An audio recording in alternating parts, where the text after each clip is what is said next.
আল্লাহ তাআলার অপূর্ব সৃষ্টিসমূহের মধ্যে অন্যতম হল নদী। তবে এমন কিছু নদী রয়েছে যাদের উৎপত্তি স্বয়ং জান্নাতে এবং তা পৃথিবীতে এখনো প্রবাহিত হচ্ছে। সহিহ মুসলিম শরীফের হাদিসে 4টি নদীকে জান্নাতের সঙ্গে সম্পৃক্ত বলে বর্ণনা করা হয়েছে। রাসূল সাল্লাল্লাহু আলাইহি সাল্লাম বলেছেন, পৃথিবীতে এমন 4টি নদী প্রবাহিত হয়েছে যেগুলো জান্নাতের নদীগুলোর অন্তর্ভুক্ত। বিস্তারিত জানাচ্ছেন সঙ্গীতা শাহ। ফোরাত নদী। ফোরাত নদী বা ইউফ্রেটিয়াস রিভার 2800 কিলোমিটার দীর্ঘ। এই নদীটি তুর্কি, সিরিয়া ও ইরাকের ওপর দিয়ে বয়ে গেছে। আজ থেকে প্রায় 1400 বছর আগে মহানবী হযরত মুহাম্মদ সাল্লাল্লাহু আলাইহি ওয়াসাল্লাম বলে গেছেন, কিয়ামতের আগে শুকিয়ে যাবে এই ফোরাত নদী। ইতোমধ্যে এই নদী শুকানো শুরু করেছে।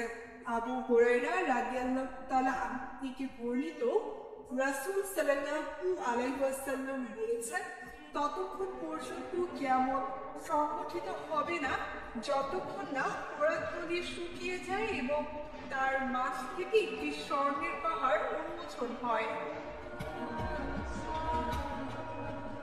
মিশরের নীল নদ।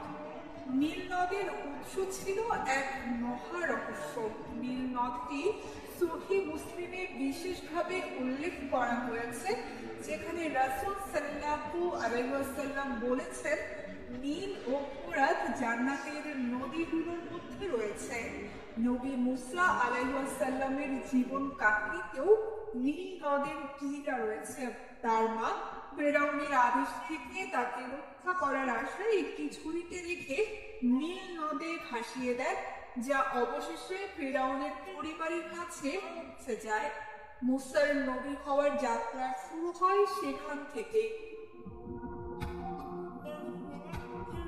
তুরস্কের জয়হান নদী।